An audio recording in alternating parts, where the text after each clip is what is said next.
ॐ असतो मा सद्गमय तमसो मा ज्योतिर्गमय मृत्योर्मामृतं गमय। ॐ शान्ति शान्ति शान्तिः। हे प्रभु, मुझे असत्य से सत्य की ओर, अंधकार से प्रकाश की ओर तथा मृत्यु से अमरता की ओर ले चलें।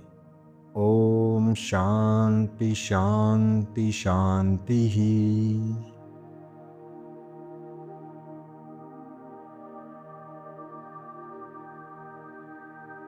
मित्रों, क्या आपने स्वयं से कभी ये प्रश्न पूछा है, वास्तव में मैं कौन हूँ? यह नाम, यह चेहरा, यह शरीर, क्या यही तुम हो? या तुम वो हो जो इस सब को देख रहा है? क्या तुम वास्तव में जन्म लेते हो? क्या तुम वास्तव में मरते हो? या यह सब केवल एक स्वप्न है जो चेतना के पर्दे पर चल रहा है? आज हम प्रवेश करने वाले हैं एक ऐसी यात्रा में जहां शब्द रुक जाते हैं, जहां अहंकार टूटता है और केवल मैं शुद्ध रूप में बचता है। स्वागत है आत्मा की खोज में। स्वागत है मौन की उस रोशनी में जो तुम हो। साधक, महर्षि, मैं जानना चाहता हूं, मैं कौन हूं? क्या मैं यह शरीर हूं जो जन्म लेता है और फिर मृत्यु को प्राप्त होता है? महर्षि, तुम शरीर नहीं हो।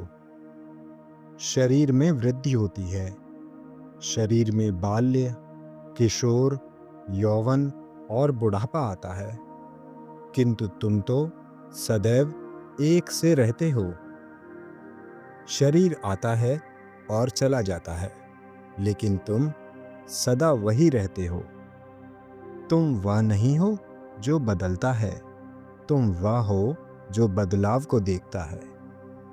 साधक, लेकिन यह शरीर तो मेरा ही प्रतीत होता है। मैं इसके माध्यम से सोचता हूं, देखता हूं, अनुभव करता हूं। महर्षि, क्या तुमने कभी स्वप्न देखा है?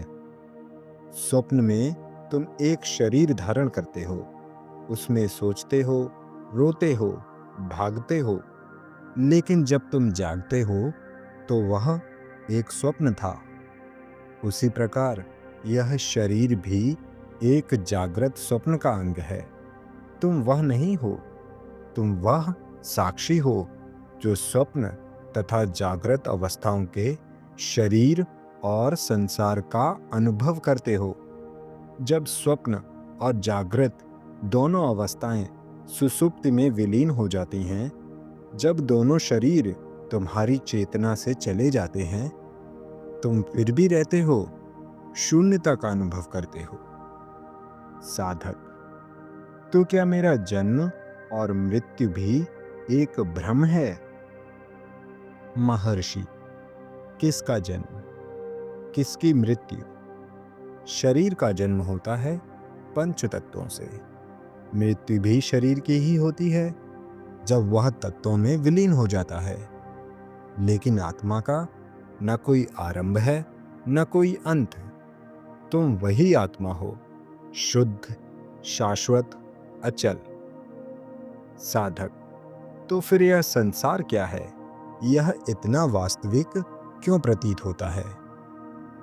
महर्षि, जैसे स्वप्न में सब कुछ असली लगता है, वैसे ही यह संसार तुम्हारे अज्ञान के कारण असली लगता है।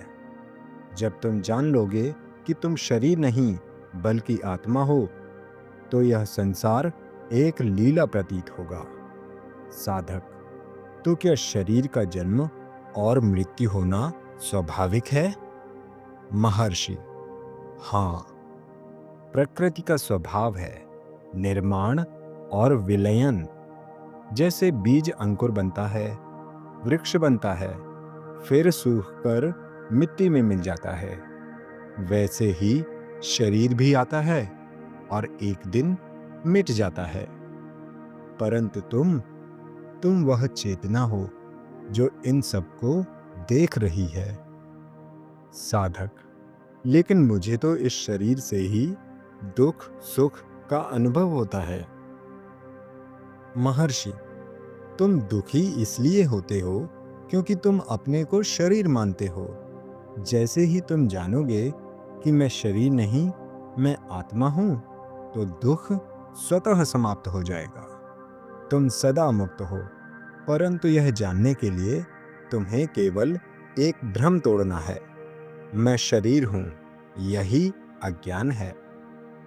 साधक: तो महर्षि, मुक्ति क्या है? महर्षि: मुक्ति कोई स्थान नहीं जहां पहुंचना है। मुक्ति तो वही है जो तुम पहले से हो। तुम अभी भी मुक्त हो, बस यह जानना बाकी है। जब तुम मैं का स्रोत देख लेते हो, तब तुम जान जाते हो कि मैं कभी जन्मा ही नहीं, मैं कभी मरा ही नहीं, मैं तो केवल साक्षी हूं, चैतन्य हूं। साधक: महर्षि, क्या यह जानना इतना सरल है? महर्षि: हाँ, यह सरल है, परंतु मन सरल नहीं है। मन बार बार तुम्हें शरीर की ओर खींचता है, संवेदनाओं में उलझाता है, भविष्य और भूतकाल में भटकाता है।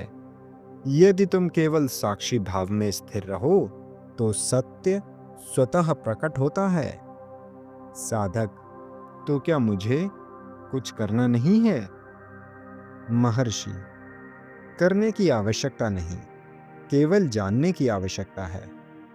और यह जानना कोई बौद्धिक क्रिया नहीं, यह मौन में घटता है। जब विचार रुक जाते हैं, जब मैं का विचार भी शांत हो जाता है, तब आत्मा स्वयं को प्रकट करती है। तुम वह हो जो न कभी जन्मा न कभी मरा। तुम सदा से मुक्त हो, बस जान लो स्वयं को। अगर इस संवाद ने आपके अंतर मन को छू लिया हो, तो इस वीडियो को लाइक करें, शेयर करें और सब्सक्राइब करें। हर सप्ताह हम लाते हैं महर्षि रमण की वाणी में आत्मा का संदेश। ओम शांति।